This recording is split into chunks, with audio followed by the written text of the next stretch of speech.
Hey guys, good morning. How's everyone doing?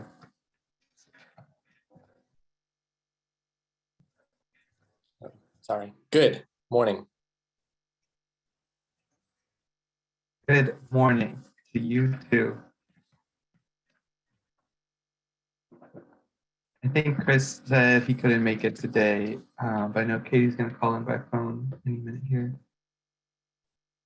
Good morning. Morning.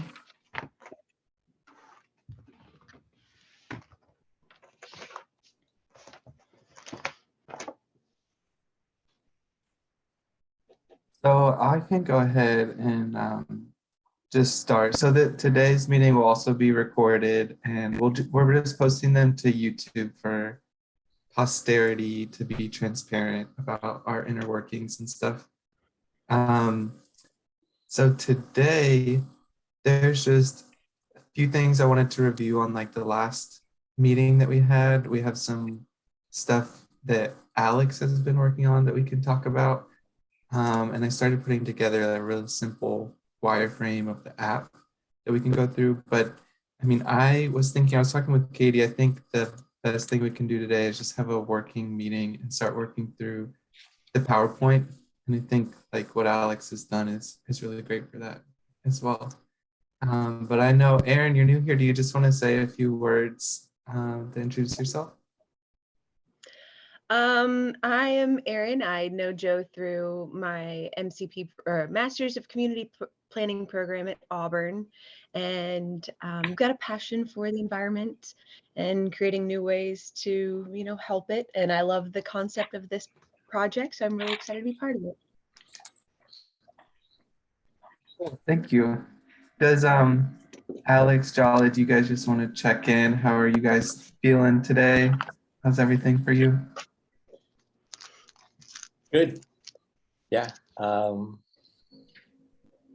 got a big basketball game today. Excited for that. So when this meeting is over with, that's what I'm going to be doing.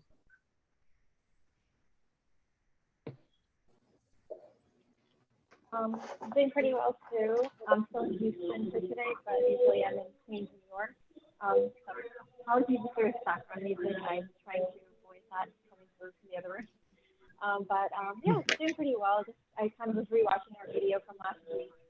So yeah, excited to see what we can accomplish today.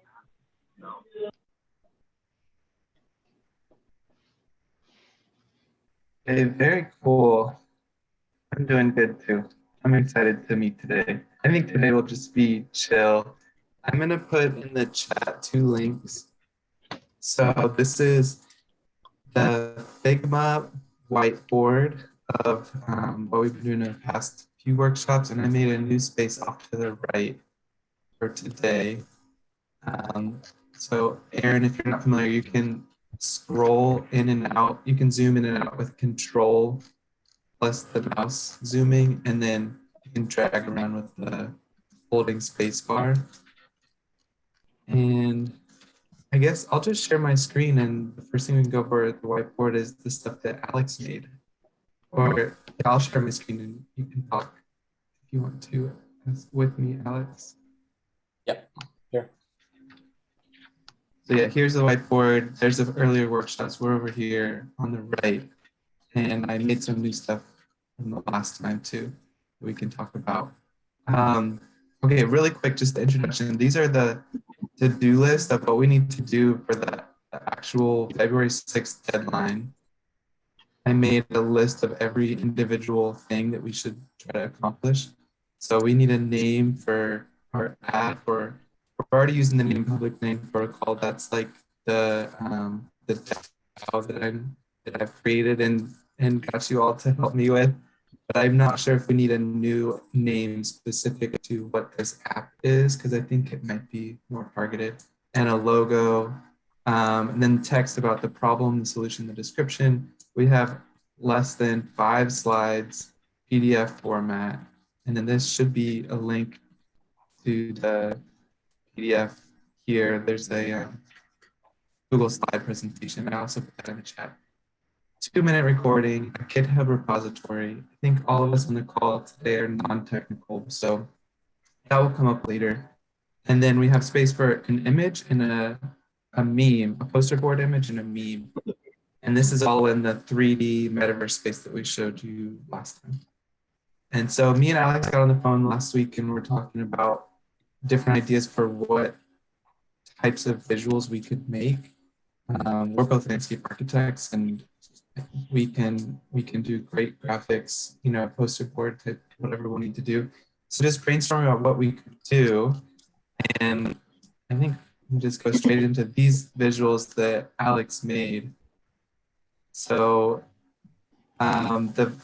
just the general idea that we had was showing the app in the real life, showing the data collection, the different pieces going on, showing a diagram of the smart contract, showing how the app users show up in real life in the landscape. And then I started working on a wireframe to show what the app actually looks like. We can go over that next. And then like a view of what it looks like to be like a manager of the place with the tasks and the voting and the dashboard, zoom out to the whole city and see the brownfield. So with that, I'll let you talk, Alex. If you want, you can tell me to move around anywhere. Okay. Yeah, so this first one, so this could be like either like poster board, or I don't know, like one of the slides is us showing different screens of the app. And so like maybe putting this on like a phone screen, but what you're looking at is a pretty quick sketch of the city of Amsterdam. And these little hash areas with the info text boxes coming out of them are parks in Amsterdam. And so this is like, and then there's the dots within the parks. And so these would all be like locations of like project sites, communities, I guess, you know, clients, communities, places where our app is sending people. And then there'll be information kind of coming from each one. And in that information box would be like the name of the community, what needs to be done there, and any other information that we want to tell people. And I have 3 different options, I guess, for what the text boxes would look like. So that's kind of the quick version of what you're seeing. These are awesome, Alex. Love these. Yeah, and that would be just kind of a graphic of, so we're now on one of the sites. That's a quick picture of the De Seville community. And so you got one person, you know, they're a volunteer. One person is collecting data. You've got phytoremediation going on in the landscape there. And so this graphic would show what people are doing in these communities, and maybe each one has like a phone in their hand, or and then scroll down to the next, finish here. Skip that one for a minute. We'll go back to it. So this one would be like the same as the one we were just talking about, but there's the phone, and there would be like a logo on that screen, or information on that screen. Maybe the map that we saw earlier is right there in this graphic, but they're on the site and they're taking a picture, or they're trying to figure out what needs to be done, you know, how they can earn points in this community.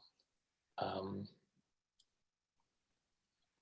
there'll be information boxes. Those are the bold rectangles that Joe's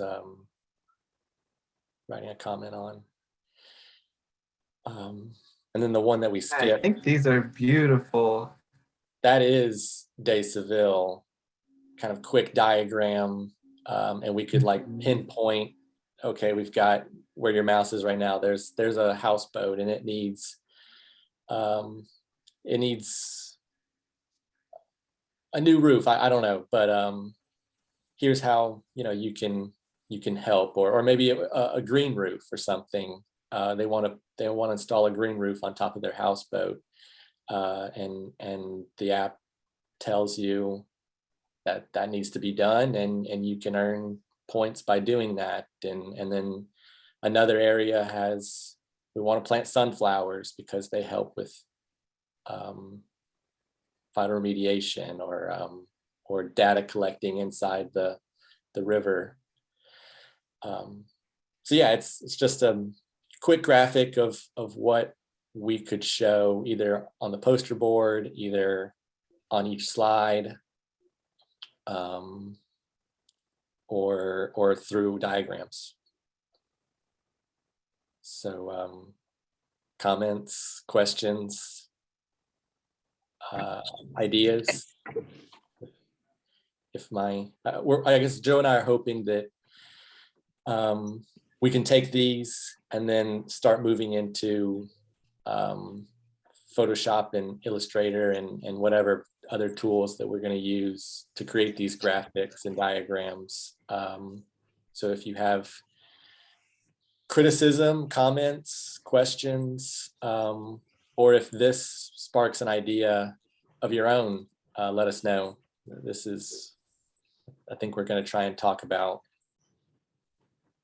graphics and diagrams and how we can move forward. Is that right, Trev? Yeah, so is there anything missing that you know about the app that you don't see here? Let's decide what is missing right now. But yeah, I mean, we're thinking, let's rely on our strengths. We have really amazing graphic skills. We can have a killer presentation. So is anything missing from here? Is there anything here that's wrong? It's like, that's not what I thought we were doing. Any other I comments? love it. So just want to say that it looks so good, Alex. And it's such a great start to the digital design that we can now begin with having these first renderings on the table. So this is such a great start. I love it. Sorry, I'm driving right now, so I'm multitasking, but I'm here and tuning in. I was Thank you. also add, I love the maps and the concept of having different pieces of information you can find. I was thinking, would we want to have like maybe I saw somewhere it said QR codes, but would we want to have QR codes on these areas so they could just specifically scan that, and whoever is updating that data on that QR code should just be up to date on what's missing and what they need to do and what can be done. So I'll say QR codes and what's missing. Right, is that what I got? Is that what you said? Yes, that's correct.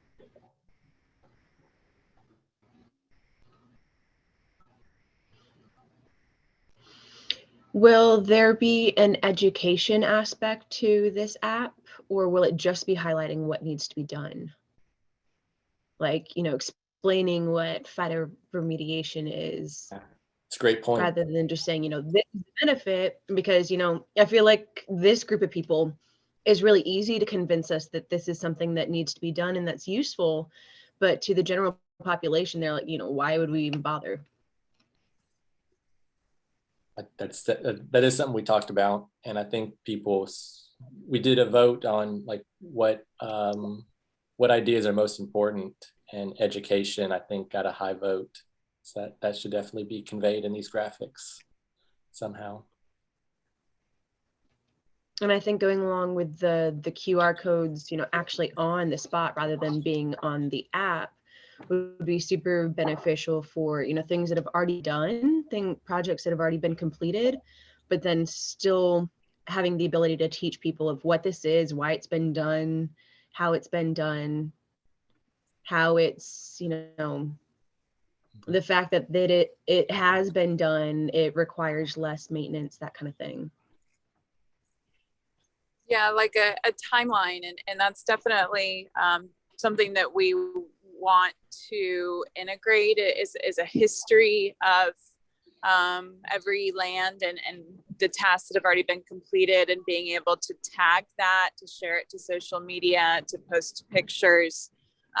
Yeah, that's a great point as well. And also adding on in some type of animation to the educational aspect, and so that you're learning exactly how a task should be done. And then there's consistency with everyone having the same ability to complete those tasks. But yeah. Thank you, Erin. My name is Katie. I haven't had the pleasure of meeting you yet. But hello. But yes, Hi. those are very, very good points. And we've been trying to find out how to tie in the educational aspect, because we've talked about that a lot as being something really important. And I love that you bring that up. And all in all, I feel like it's kind of the biggest piece. Yeah. Or the most cumbersome piece, rather. Yes. Yeah. And so we're trying to find out how do we do that and portray the educational aspect, and is there a way to animate that somehow within the app? And I know it's something that we've been brainstorming on all of our meetings so far. But yeah, any ideas? Let's throw them out there. One other thing I was going to ask is, do they have plans to put Bakerville on the metaverse so people can visit it through there? So you can kind of, see what's going on, walk around, and interact.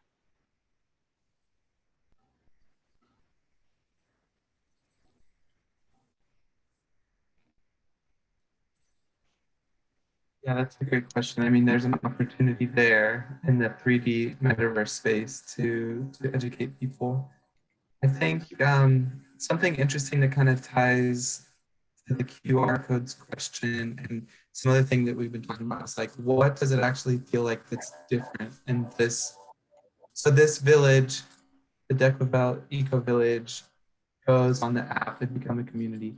What's going to change on the ground? I think QR codes is one piece of that. But even like traditional park signage has information about, oh, here's the special bird in this area. Here's this special thing that's going on with phytoremediation and stuff. So I'm wondering, can the signage, the QR code, like, can it all work together? So there's like a completely non-digital or like doesn't matter if you have the app or not. If you come into the land, you can have an educational experience about which tasks are happening here, what needs to happen here, what's the value of what's happening here.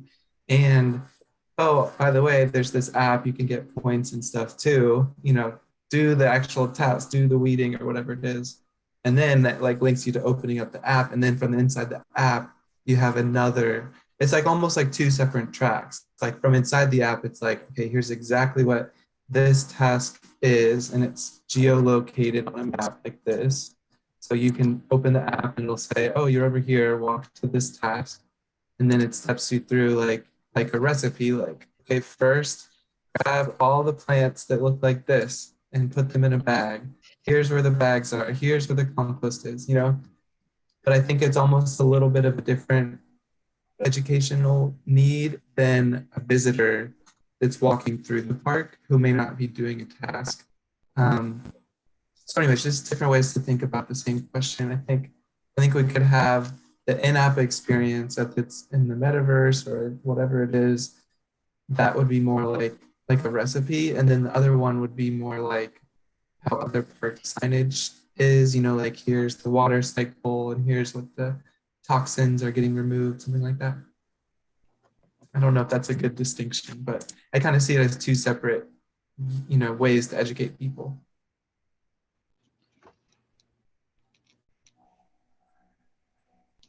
Yeah, I definitely think that like both parts of that are necessary.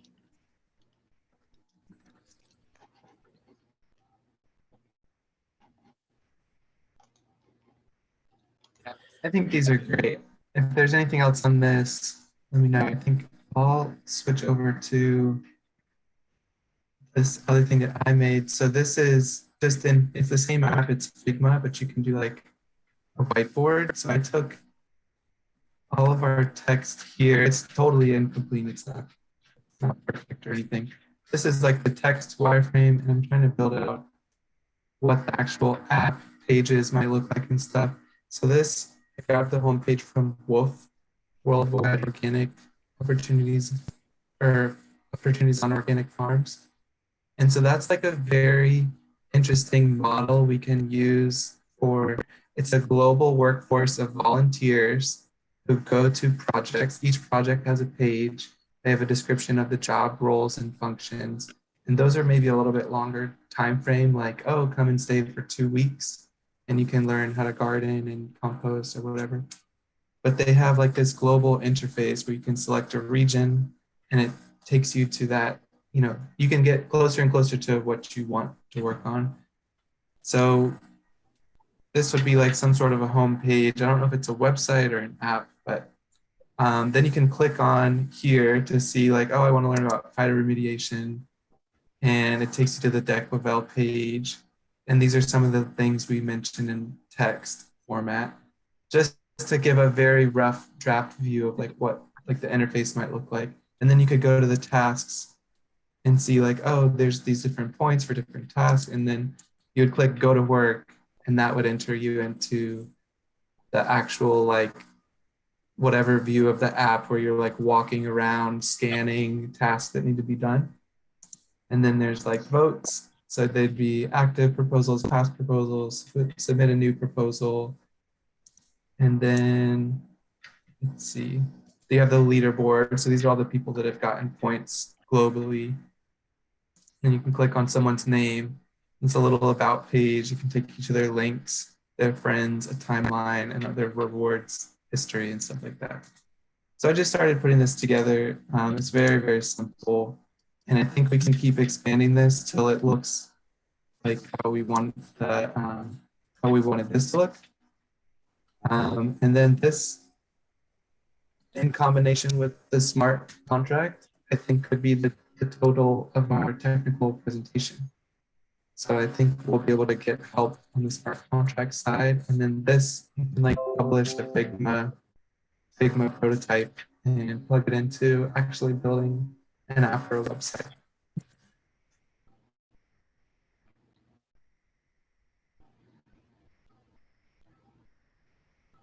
So yep. Any comments on that before we move on to the next thing? I like it. Is this what you're planning to use as a demo for the demo piece? Sorry, I didn't catch that. Oh, I was saying, is this what you want to use it for the demo piece, or did you want to include it as one single slide? I think that this could be our technical demo, yeah. Okay.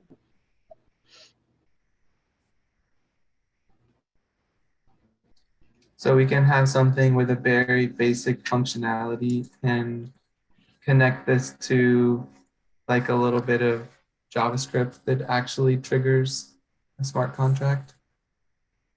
So it could actually be functional, but reflects kind of like they were a non-technical group. Yeah, this looks great.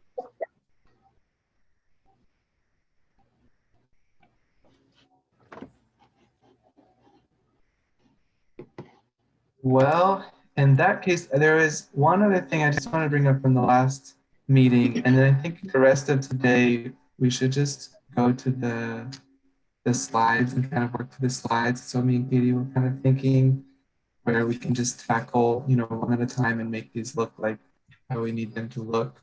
If we have more direction about what these renderings need to look like or what the wireframe needs to look like, we can talk about all that.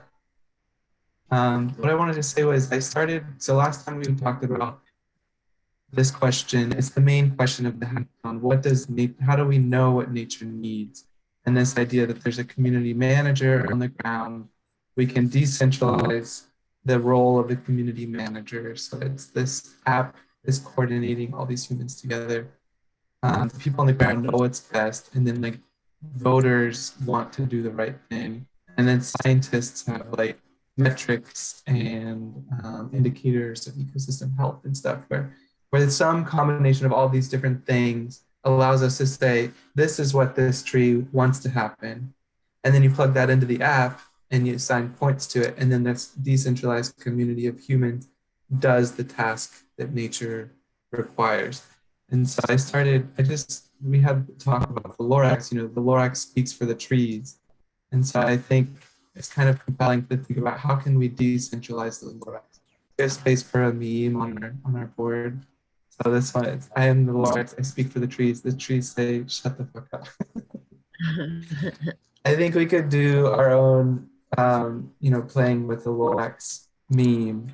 But I think that's the two, like the Lorax, that's the voting side of things, the way I'm understanding things.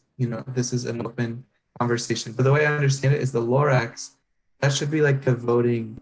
Those are the proposals that we're trying to decentralize. What is the mind of this tree? How do we know what this tree wants? How do we know how to speak for the tree? So I think the voting side of things, assigning different points, values to different tasks, that's how we represent what the trees want. And then the environmental manager is like, that's the activities and the tasks that the humans need to do.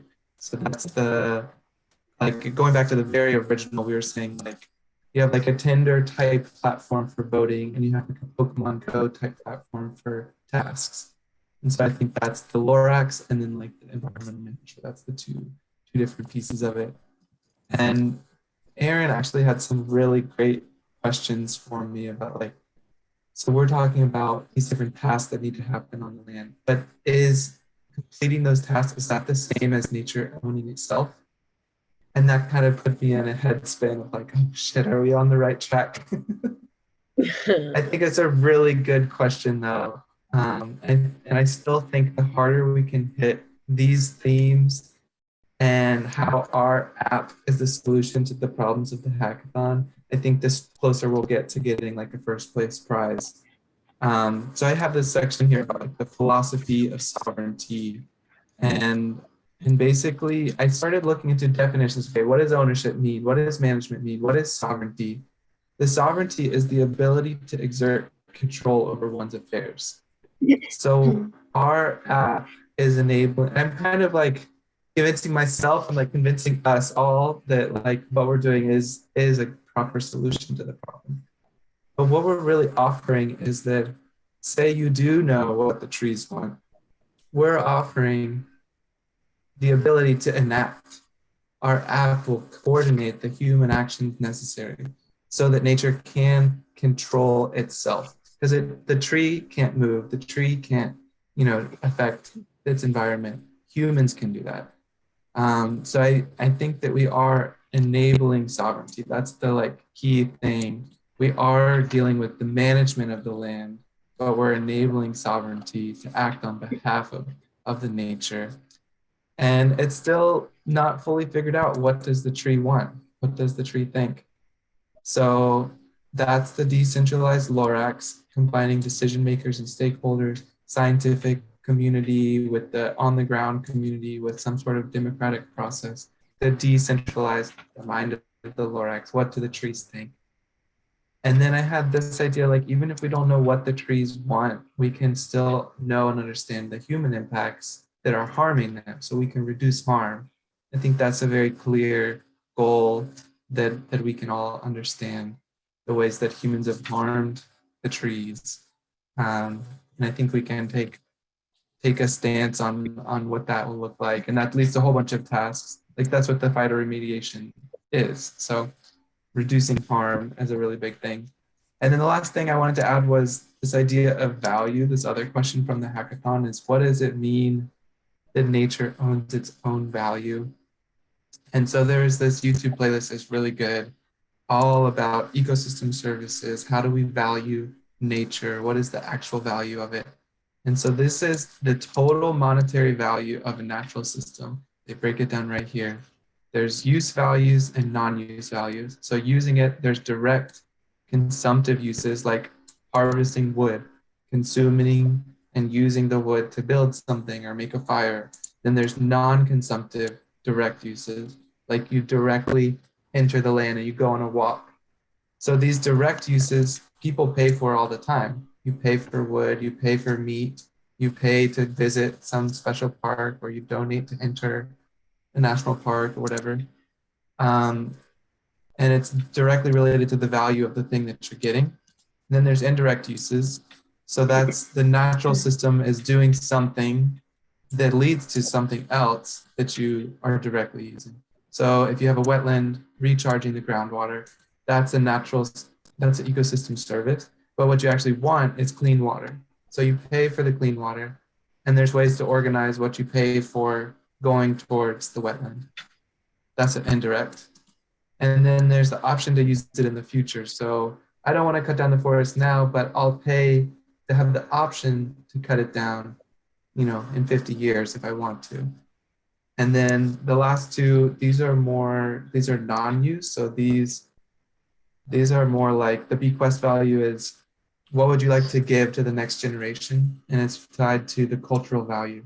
So if culturally we want a planet that has rainforests, we want to give our kids planet with rainforests, we might donate to a cause that produces rainforests. That's valuable to us. We'll exchange money to ensure that value is maintained. Last one is the existent value. It's not for your kids, it's for you today. I want to live in a world with polar bears. So I'm going to donate to this cause that has polar bears. So I just thought this was really useful to think about what the total value of what's going on in the app. And then the question I have is, how can we tie these values to sponsorships and donations that are tied directly to the tasks that need to happen on the land? And I think that's what we can offer at this hackathon is, okay, here's a system, it's ready to go. You want to remove heavy metals, so boom, you can come in our app, pay for these badges, heavy metal reduction or whatever, and then everyone that's contributing a task towards that end goal gets a piece of the money from that sponsorship deal, that public grant money, that private impact investor, or whatever other money that can come into the system. Even like like the cafe needs someone to maintain the landscape, so they'll pay a fee to get the beautiful view of the grass and the tree in front of the cafe. So anyways, I just wanted to share what I've been thinking about with the philosophy of it. And yeah, let's talk about it. If you guys disagree or do the same thing, if there's something missing here, doesn't reflect what we're talking about, let's talk about it. Thank you, Joe. I just learned so much with that. Thank you. It puts a lot into perspective. But I think that that's great for all of us to understand things like you and Alex probably already do with your backgrounds in it. But thank you for explaining that. Yeah, I also like the direct transparency of, if you want to give money to the cause, that those people are being paid directly to do exactly the item that you're donating for. So it's not like you're just, pulling in money and then hoping it's getting done. But I like the directness.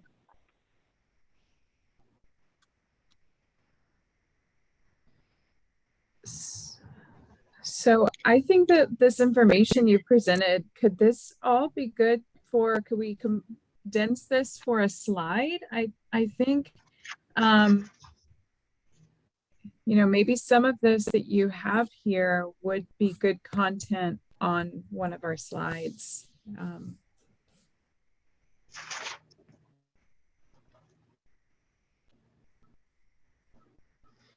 These are so cool. Any other comments on on a philosophical level? And then let's get into the slides. I think you're right. I think maybe you would go in the problem statement. So the whole goal, not the whole goal, but what users are going for is to rack up points, right? Do we know what those points are? Like, is it money? Is it just points? Is it like a money, or points to use locally? What is that?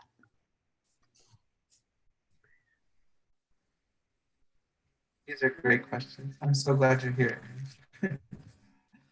Okay, good. We don't have an answer yet.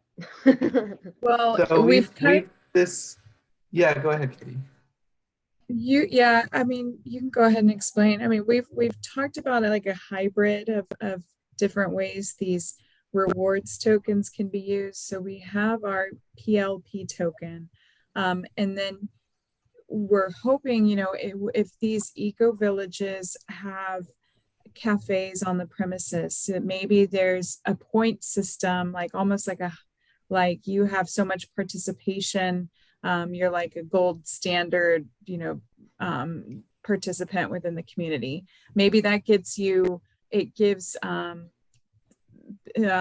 shops or cafes a marketing incentive towards the people. Like maybe they want to do a coupon of like a free coffee a month. Some types of, they could run their own individual type of promotional aspects to like reward these participants, people who have high participation. But then there would also be a dollar reward, a dollar value behind it as well. We're talking about the fees that are being generated on the exchange, and part of a percentage of the fees going into the treasuries for the lands to help with funding, but to also build the treasury for paying our people behind making this and developing it. But Joe, you can definitely explain the tokens. No, that's great. I mean, so there's actually, it's a wonderful question. It's like partially, it's been talked about. I feel like we all have some sort of vague understanding of what it's going to be, but there's multiple different layers of what we've been talking about. So like Katie said, Public Land Protocol DAO has different tokens that it's working with. Our main goal, the PLP DAO, is to tokenize land to reward people for stewarding land regeneratively. So there's multiple tokens where we're trying to do that, a global platform of people who can put land in the value of a token, sell the token, have a distributed community voting and owning the token together like a co-op. And then there's the plat token to reward them for how good they are at stewarding the land. And for this app, we've talked about other multiple tokens.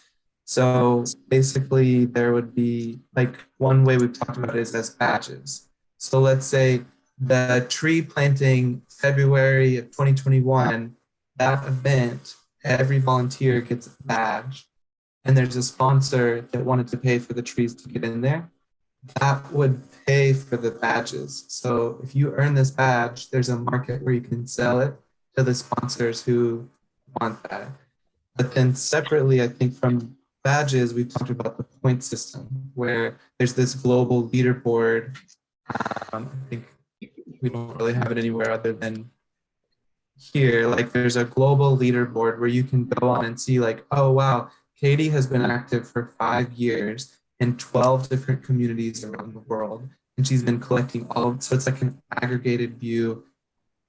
Like in addition to like collaboratively with the badges, it's like an aggregated view of an entire timeline of Katie's volunteer history doing these amazing things. And there's like this ability to export your resume. You can use that in a college application. You could use that somewhere else. So there's like the sponsors, there's people who want to get things done. Tequavel has gotten free land from the city to be able to do this. I'm sure there's other public funding available to clean up the water from heavy metals. And right now they're relying on volunteers who don't get anything. So how can we gamify the volunteer to do it? And we've been thinking in terms of badges and points. And I think with the real question that I still have is how do you assign points to different things. And I think it needs to come back to what does nature want, you know? So the badges can be completely based off of sponsorship, you know, even something that's not good for the environment. That's what we talked about last time. Like, what if you use this app to do industrial farming and you had, you know, oh, go spray pesticides, and then someone goes and sprays pesticides and stuff.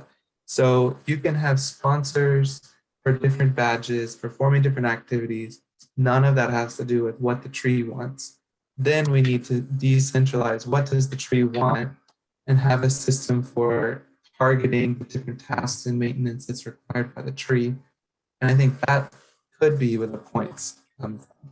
So if you've done the things that give you the most points, you know, something like that. And then one final thing I'll put into it is the badges, if they're NFTs or credentials or whatever they are, like Paul from the Kelp protocol was kind of helping us think about it.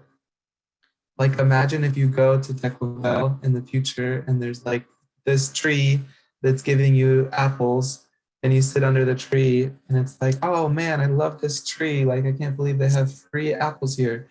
And then there's a little QR code and it's like, thanks to Joe, Katie, Alex, Jolly, and Aaron for planting this tree. And it's like a little link to tip or a Venmo link or whatever. And it's like, oh, thank you. Here's 50 cents for the apple, you know? So it's a way to like track, there's an NFT token to track the different activities and every different piece of the landscape, the different tasks. But yeah, I think it's an open-ended question about what exactly are the points? Who gets to make new points? For the hackathon, I think we should focus on like a healthy ecosystem. What's gonna be a benefit to the tree, and then kind of going back to the philosophy discussion and the points you made about the philosophy. And I'm trying not to, this is where I could just start talking for 3 hours about stuff like this. But when you were talking, Joe, it reminded me of the book Rambunctious Gardens by Emma Maris. Did you read that with Valerie? Yeah, I read that one. And just talking about, guys, if you haven't, it's probably like a $10 book. Buy it. It's probably on Amazon. Fantastic. It just goes into like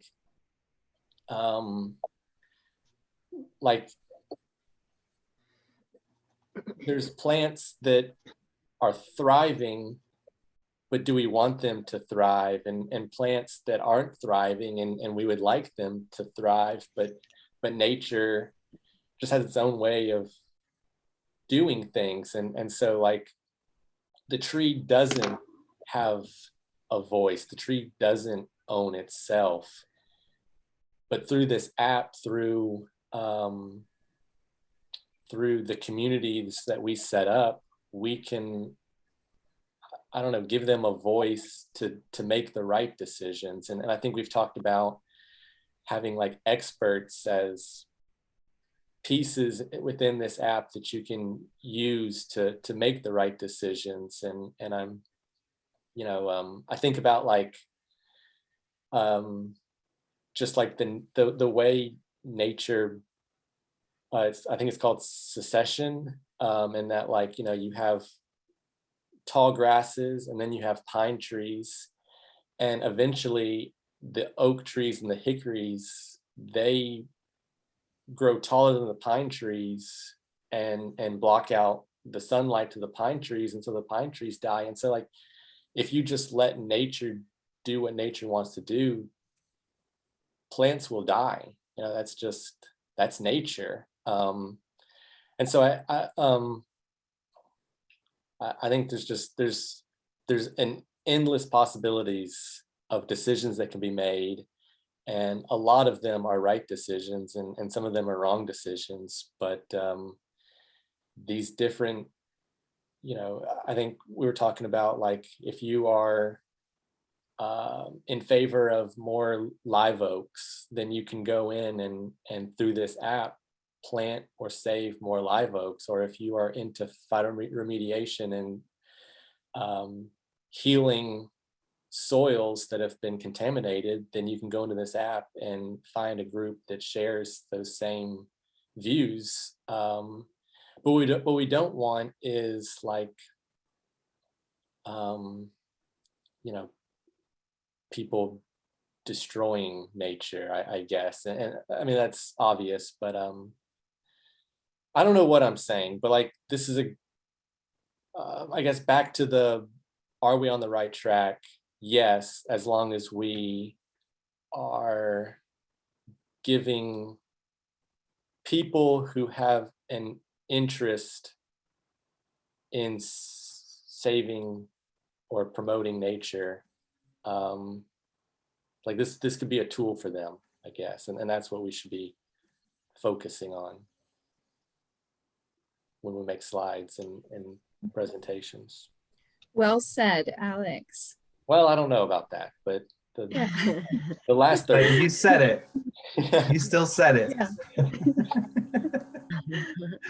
What's the Yeah, Michael Scott yeah, quote? and- I start a sentence and I just hope I find what I'm But talking about. I love also that you mentioned having experts, like an expert panel, like experts having access to comment, and that brings it back to like our board or forum talking about as well as having a layout where people can comment and post questions, and almost like a stock wits board or a forum side to the app as well. But yeah, well, should we build out a slide and maybe like the design slide, since we have some of those renderings, or which one do you think that we could complete today? Maybe get one done.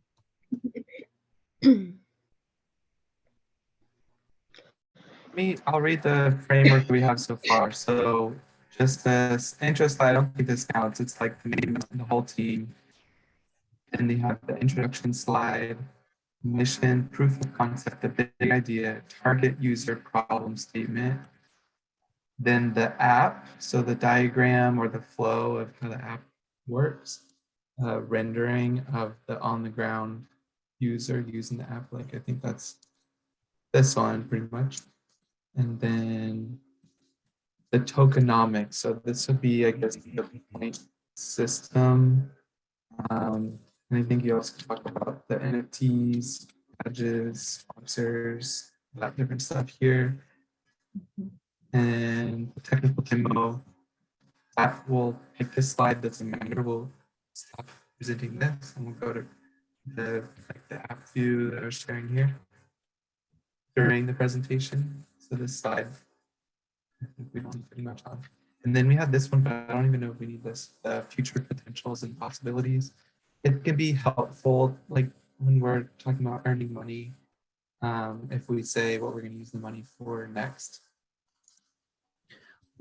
What if with sponsors or people who are, because we want a way that they can go in and like directly donate. You know, some people just want to donate towards something. And what if they could say what they want to donate towards, like, I'm donating, I want my money specifically to go towards planting trees. Something, so they give direction of you know, kind of like sending a gift, dedicating their money towards something. I think that, you know, just something that just popped into my head. Letting them like say what they would hope that, I mean, not locking it up just for that use, but allowing a donator to like also speak for what, you know, where they want their donation to go or something they're inspired by.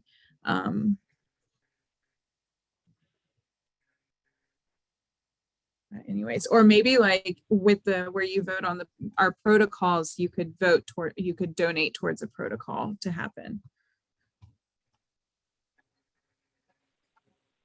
Okay, Is there sidetrack. also something that shows like like prioritize what areas require donations? So if somebody doesn't know and they just randomly, choose a specific one? Is there a way to just say, here's the ones that are, higher needs, to kind of help figure out, what to be prioritized or suggested?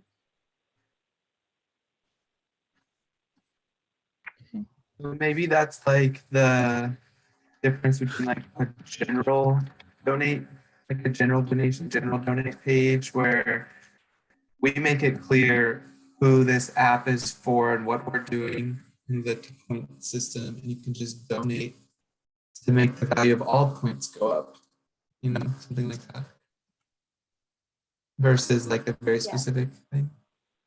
Because then it's easy, we can just have a general donate on the landing page, like help the cause, I'm thinking, is there a way that we can have like a compelling, easy to understand, just like thread through everything? Like what if it's like, we say 1% for nature, and all of the economic activity on the land, can we get the cafe to agree to 1% of profits going towards nature, the point system, like the things that the trees want? Can we do it with the hotel and the other office workers? And then with the sponsors, it's like, oh, you want to sponsor this type of tree getting planted or this type of, heavy metal reduction or whatever you're trying to do. Can you please give 1% towards the general thing, So it's just like we have this simple, easy to understand platform, no matter what anyone's doing, any land that's in our system, all that different activity, 1% of all of it is going towards what nature's voice is. Yeah, yes. Neat. I love that. Going towards what nature's voice is.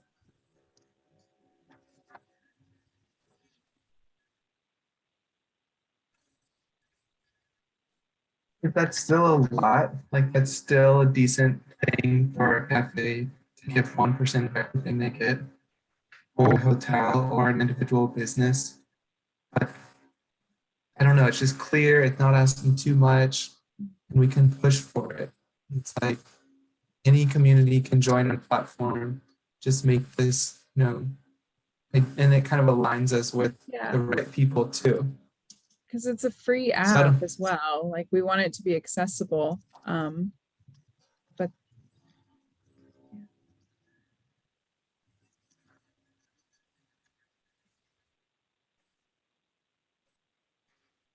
I don't know if we can, I don't know if that's the right one, but if we have some sort of idea for that, I think that kind of answers part of the point system question.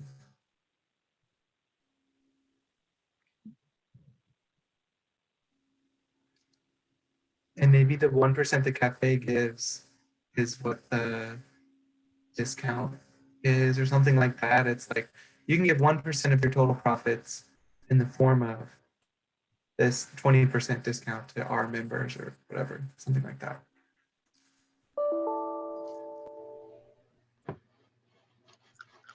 I love when I continue to talk without my mic on, but I really like that 1% idea, where it's pretty much like the local businesses actually sponsoring. It's kind of like taxes, but not. So like crowdsourcing by the businesses that are there that need everything to be maintained in the beautification aspect of it. To, of course, draw more business. I think it's we could work out a very low cost to give back, towards something that is so necessary, is going to do so much for these communities. But how does that also work with just public land? Like say there's no, nothing built out on it, or it's just a park. Who, like with the land, would that kind of not apply with that? I guess that would only apply to eco villages in a way. Yeah, so if it's a public park, I mean, they still have to spend money on landscape maintenance tasks. So if they were going to use the app to mow the lawns, 1% of all the lawns they want to mow, all of that value should go towards this. Or if someone, like sometimes public parks, they still accept donations and people can put their name, you know, whatever on a brick or on a water fountain or something. And we donate $1 million. Let's put it that 1% of that towards this. But yeah, it definitely won't be as much. Actually, I think that's really interesting. The more economic activity, the more we can do for nature, which is kind of reversed from how a lot of people think about it. Typically, you think like, oh, that Walmart, you know, they're doing the least whatever. But actually, the bigger the business is, the more would be going towards nature on that site. And yeah, and locally, Locally, like that yeah. must stay in that area. Which Yeah, that the said, I same feel site. It like should be the very same site. yeah, outside of an eco village where you would actually be in a municipality and where you would be dealing with places that have big box stores like Walmart, I feel like it would be very, very fuzzy and a lot more difficult to regulate. Because, you know, you can't just go into a public park and say, all right, screw all the RFPs that the municipality has put out. Like, we're just going to come here and do whatever we want type thing. I know that's, you know, a lot further than the eco village that we're talking about, but yeah.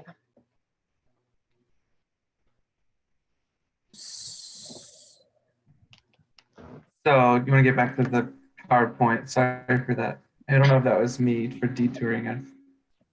It's okay. It's just opening up more thoughts. Like, I know, I Yeah. want to say something else too. Go ahead. go ahead. Oh, no, you.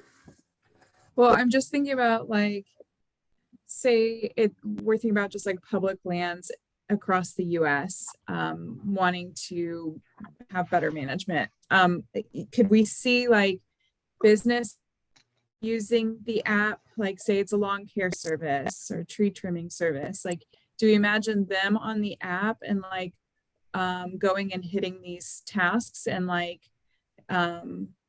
it just popped into my head that I just imagine business to business use with the app when it comes to public lands, and people picking up on that who own businesses. Add landscape services to our list of actors. I don't think we have a group for that yet. I mean, But and yeah, then so you're talking about could they businesses that currently Yeah. exist that have a function related Yeah. to management. Right, and then could it like stir up competition, like amongst like the landscape, you know, services? If you know, one landscaper keeps getting a land and mowing it every time before anyone else has a chance to, and like get points. I don't know. I feel like it could be like it's part of gamifying it as well, but I see how maybe it could get a little competitive too if it's businesses participating.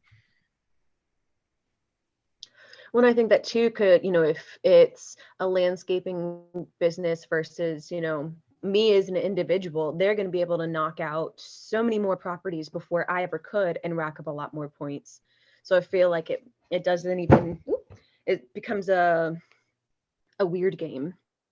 But at the same time, and in this depends on, you know, the example that we were talking about, but Joe and I were kind of throwing back the ideas of like no mow lawns. So if there's a landscaping service that's already taking care of a property and they're getting, you know, $50 a week for mowing a lawn, why would they ever want to turn around and install a no mow lawn? They've worked themselves out of a business. So again, it kind of comes back to the why. And one thing, as I was, you know, talking this or thinking this out on my own, was, you know, what would the goal of this app be? I wrote down shifting the perspective of value. So we have to shift the perspective of the value of the land in itself. So does it need to stay the same way? Does it need to be a lawn that needs to be mowed like traditional grass, or can we educate people to show them that it can be different, and then show them how to do it differently. And then it takes away the piece of needing that landscaping service. So I feel like there's a lot of things that, I don't know what I'm saying, but I said it. I feel like Alex. I don't know what I said. Yeah, it's like we I just, think that's really cool. yeah. I think the competition between businesses, I mean, I think that's totally the result that will happen from this app being out there. Like if you think about Uber in the beginning, you know, I think they started out with like fancy cars, but like those early days, like anyone could have any sort of car or whatever. And now some Ubers have like a little mint and a water bottle and a phone charger and a sign of like, you know, they have inside the car all this different stuff to make you comfortable. They have like free masks now with COVID. And then those are the 5-star rated drivers. And so they're operating their business through the app Uber, and they're competing with other drivers to like push themselves to do better and better and better. And I think the same thing with Rover and these, you know, DoorDash, all these other different apps of, you know, different freelancer, individual, entrepreneurial type people. Those are really creative people. So if you put them in here and you give them a game and you give them a way to make money, that's totally going to happen. I mean, I can even see you start just, you know, doing what you can, and then all of a sudden, you know, all you're doing is using free tools and stuff, and then you have enough money to buy your own lawnmower, and then you can, you know, your business can explode, and then that keeps going and going, and then now you have money to hire people. So you're hiring people off the street that don't even use the app, but you're going and collecting all the points, you know? So I think we'll have to like kind of watch it and grow it the right way. But I think that's definitely what we want to happen. Like the more that we can coordinate people, the more sophisticated people can get to doing what needs to be done to maintain these lands. I mean, right now they're just relying on volunteers. So you don't know who's going to show up. You don't know if it's going to get done. You might not have enough people this time, and then you can't get to planting out that third bed, so you only have 2 this season. You know, like anything we're going to do is going to push the needle towards more sophistication, towards more, you know, productivity and stuff. I think it's what we want to happen. I think it's a good thing. I love that vision. And I think that answers even like if we are thinking about our slides and the slide about the future. I mean, what you just said speaks to that slide on future possibilities. Like as we're, you know, talking, it's like that answers that. And we can continue to add to that as we come up with these ideas. But also, you know, if we think that that's the future, the next slide to talk about would be tokenomics, like behind that, like how do we, if we want that to be the goal to where, you know, we could take businesses and change them, like, you know, Uber's change them and have individuals go out and stewarding land, and how are they benefiting from that to make them want to do that and for that to be sustainable to the users. So you know, how are we accomplishing that with our back end and tokenomics and the funding and what's coming in for these participants? Is it just, you know, governing rights? Is it volunteerism points, or is it actually monetary? So, and you know, how does that work?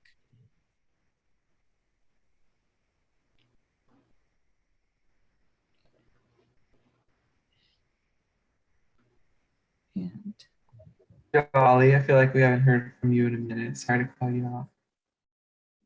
Maybe Yeah, Alex I was next. thinking about, yeah, even with the new businesses coming in, I don't think we had an answer from them on like what criteria they use, what businesses are allowed to be there. But yeah, I think whoever, you know, does come in as wanting to be part of the community, maybe, you know, should have certain criteria, like, you know, you will be obligated to at least do this much for the nature and contribute to the land. And, you know, you're not just there to do business, but like here's the bigger picture and making sure they align with the mission for whoever wants to come in and start their business.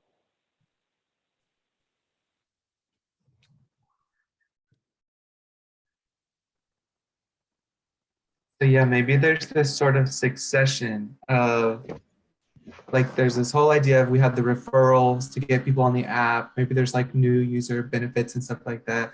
Maybe it's like when you first sign up, it's like all you're trying to do is make a quick buck. And it's like, oh, the park down my street, I can do that on my daily walk. I can go do whatever and pick up trash and take a picture of it and get points for it.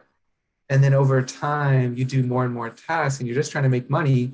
But all of a sudden, you're learning about the environment and you're learning about toxins. And now you're doing data collection for a scientific study. And like, there's this succession of you as an individual. Maybe all you wanted was money. And then over time, like you're expanding into now you really do care about this specific butterfly species. And you're, submitting proposals at the other parks to get that butterfly task done so you can, you still want to make money, but now it's like it gets bigger for you. I think that's a really interesting progression that our app, the educational side, can do for people.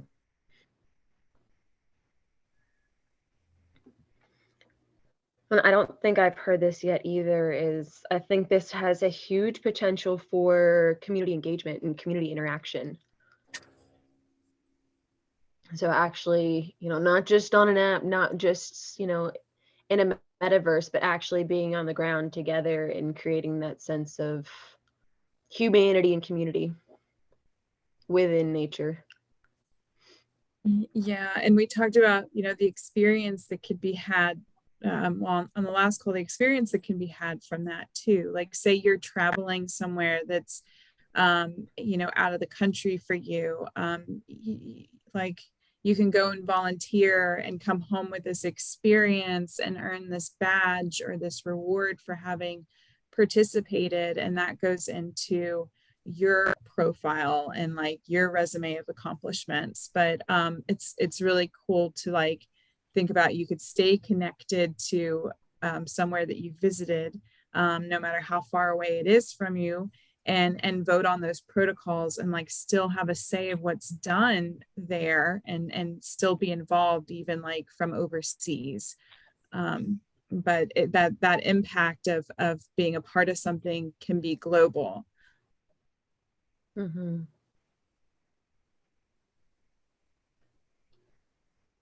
Trying to record what we were just saying. I don't know exactly where it fits in with everything else, but I think that's kind of the piece, like what is different on the ground. So we have this app system going on, but what does it mean on the ground that's different? I think community is a huge piece of that. As we educate more people about what needs to be done, what's important to be done, what does the trees want, and we have this active community of people volunteering, getting points, and meeting up and stuff. The community, new community functions, totally. That's a different, and people will feel that. You'll know, you could walk in and see like, oh my gosh, what are those 12 people doing over there in the ground? And they're like, oh, we're here with the app. You're like, oh, what app is that? I think that's a cool result. I don't know how to describe it in a slide and stuff, but how would buying carbon credits work for us? Just like what's the basic understanding of carbon credits? And I'm thinking about like Toucan protocol, which you have mentioned a few times, Joe. Is carbon credits something that could relate to us? Could we use those in any way? And then could we also reward people for farming? Because I've heard about mining and farming, and like, could that be ongoing? Are you just able to explain that a little bit? Because I'm just not I don't have very strong background in that knowledge. So this ties to something I wanted to bring up earlier. So if you think about the badges, there's a sponsor. For example, right now, Declavel is spending money to remove heavy metals. So in our app version of events, the sponsors would be paying for the badges, which are received from completing the tasks needed to get the phytoremediation done or whatever. And so carbon can be thought of in the same way. You can have a sponsor that wants to remove carbon, so you can create badges and tasks surrounding what needs to happen for carbon to be sequestered in the environment. So we can think about it like that. But the thing I wanted to bring up from earlier is this idea that nature owns itself. So if the tree owns its branches, the tree owns its leaves, the tree owns its shade and its carbon, what does that look like? That like value that is created by whatever these different things, that's not just 1% for nature. That should be 100% for nature. So if there's a carbon credit, like we can think about like extractive things, like if you're going to withdraw trees out of nature, the money that you pay to buy firewood, that should go directly back to 100% of the value of the what firewood you bought should go back to the tree, the nature that owns itself. Same thing with the carbon. If the carbon gets created by the tree, the sequestered carbon by the tree creates carbon credits, the value of that should go back 100% back to the tree. And we're enabling an app where the tree can spend that money on the tasks that are needed in order to accomplish that.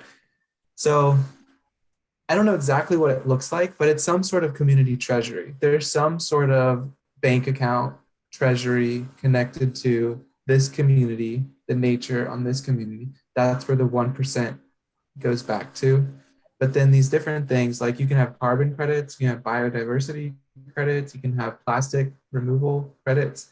There's a whole, I'll bring up another slide or another whiteboard that I've been working on with some ideas from the refi community. So there's lots of other crypto projects working on different things, but there's this idea that the people on the ground are doing something with land that is valuable, such as sequestering carbon, creating sustainable livelihoods for people, increasing social justice, increasing species for natives or pollinators. Like there's all these different things.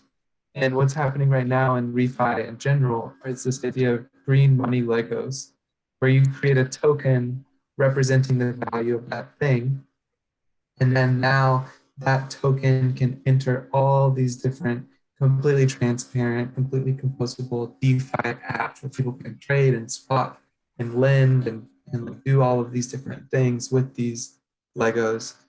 And so this is like on the supply side of things, that value, according to the hackathon's prompt, nature owning itself, the value of selling carbon should go back to the tree.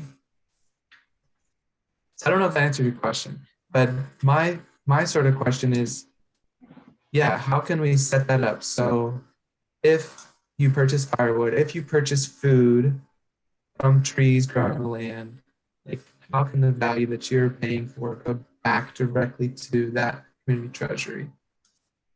And then, yeah, how can I like organize and coordinate nature's ability to spend that value, spend the money that they earn by doing that, and sort of keep increasing this treasury until it's all of a sudden it's this huge thing that's able to maintain itself. And the land, yeah, because we've mentioned in the land can continue to like outlive our lifetimes, but continue to pay and support itself year after year after year eventually. And that's a really cool outcome and possibility for future possibilities. Thank you for that explanation.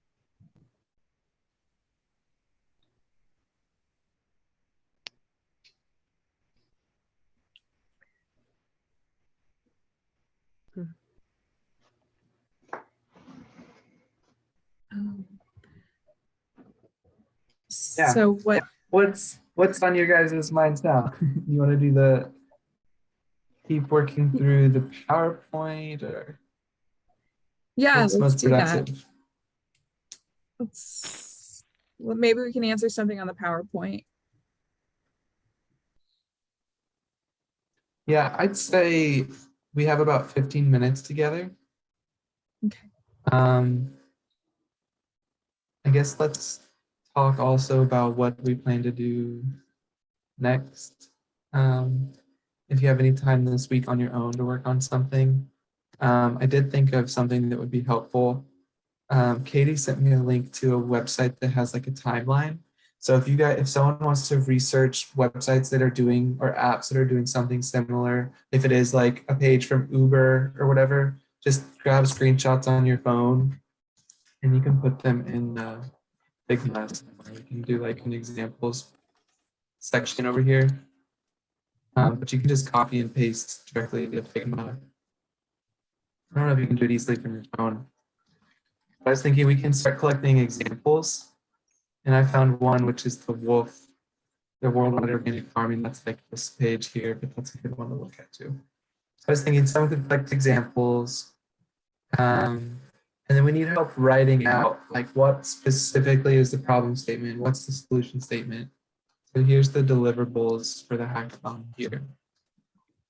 We need a logo, a name, problem, solution, description, the slides, the pitch, that'll be a recording of the slides basically. And then memes and images. So I was kind of thinking if anyone wants to like grab, oh, I can write the problem, or I can do 2 slides or whatever. We can kind of discuss that now.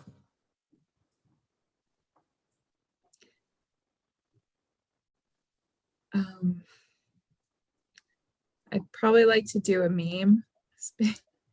And then also I can definitely do the description. I can work on text. I'll do the description and I'll try to do a meme as well. And we should all do memes. That's fun.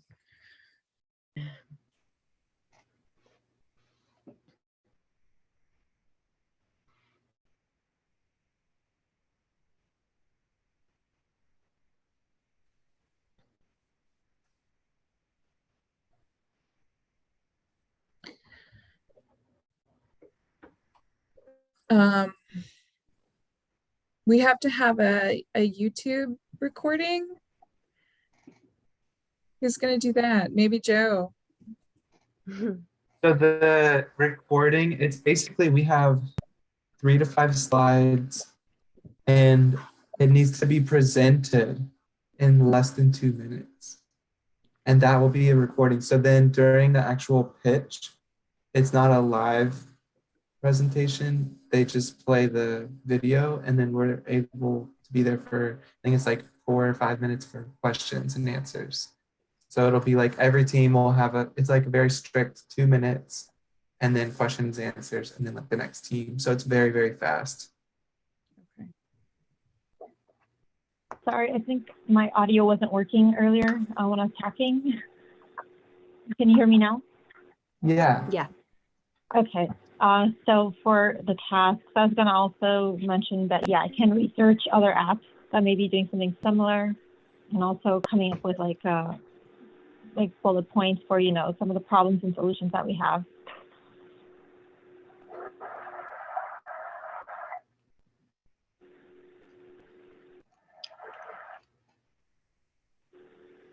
I don't think of any names if I have any. You know, memes are hard. I'm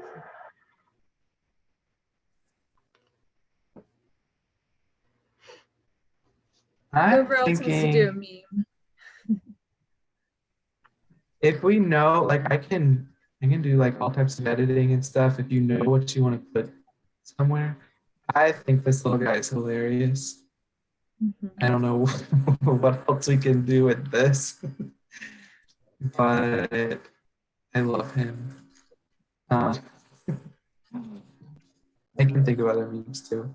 I'm thinking, Alex, I'm going to sign you up for the poster board.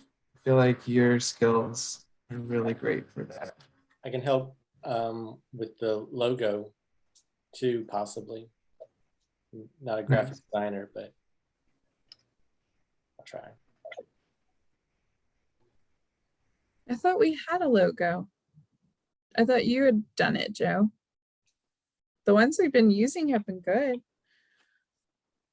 We have like the public land protocol stuff, which is, let's see,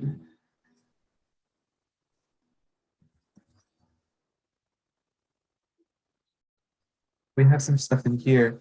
I'm thinking that this may be separate. I'm not sure. I'll show you what we have. So like we are the public land protocol. I don't know if this app is the public land protocol app. This is the logo we have. The Oh, public okay, a land logo protocol for the, DAO. okay, a logo for the app. Okay, I gotcha. Yeah, like a name and a logo for the app. I think We don't even have a name for the app. Yeah, that Chris brought up Didn't even, a couple meetings ago, or maybe last meeting, empathy, and I think Joe has there in parentheses, okay. Oh, I Yeah. see. Okay. doing something related to that word. Yeah, I guess in my head it's like the whatever app brought to you by the public land protocol.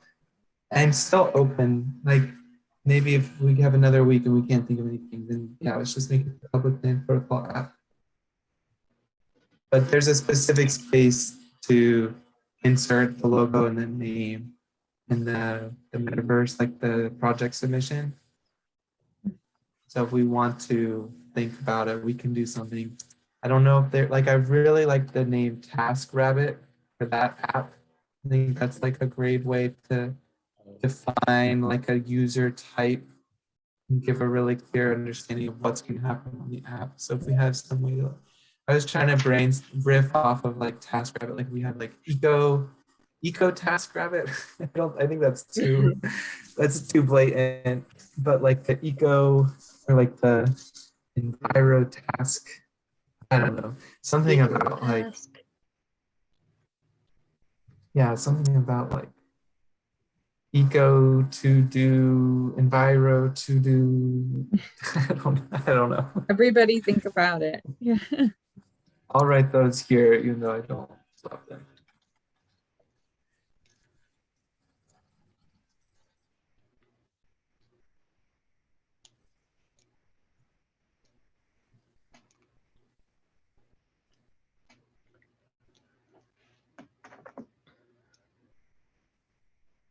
Cool. Anything else on anyone's mind? Feeling like, do you feel like we're on track, or you feel like we're behind? Feel like we need to get stuff done?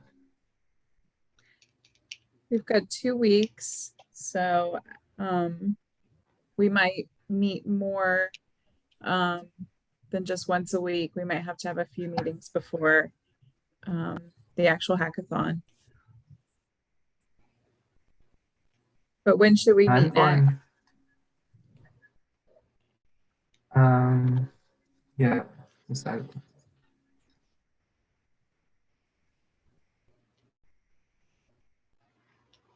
We do like the middle of the week, like Wednesday. Plan to do a Wednesday and then a Sunday. Be like Wednesday evening. Pull up my calendar. I believe, let's see. And I just have one meeting on Wednesday and around lunch. Excuse me. We could do like the evening though, like you're saying.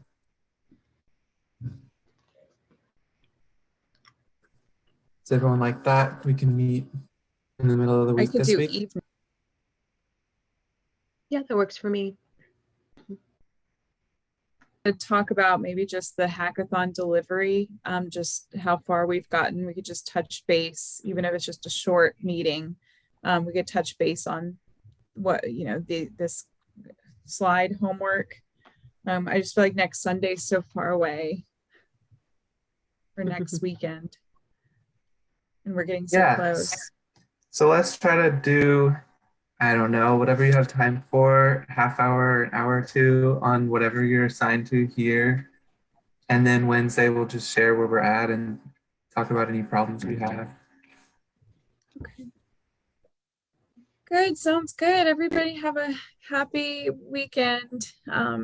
It's pretty dreary here, but I have to go to a 1-year-old's birthday now, so. Sounds like a blast. Yeah. Yay. So I signed myself up for the wireframe, so I'll work on that more before our meeting Okay. too. Okay, cool. Cool. It was good to see you guys. Yeah, this is so fun. I love Yeah. working on this with you guys. Yeah, me too. We're making good Nice. progress and I love the visuals. This is incredible. Yeah, I'm also heading to the airport in like 2 minutes, but I think this is great, and I hope to catch up with everyone midweek. In midweek, you said, or like Wednesday, or I don't know if you established the time. I didn't hear you earlier. Sorry. About 6 p.m. 6 p.m. Okay. Wednesday, 6 p.m. Sounds good. Cool. And I love the visuals and I can't wait to see where that goes, Alex, once it's actually starts building it out in Photoshop. That is going to be so cool. Yeah, I hope so. I know Yeah. so. All right. Okay, bye guys. Have a good weekend. See y'all Wednesday. Bye. Bye.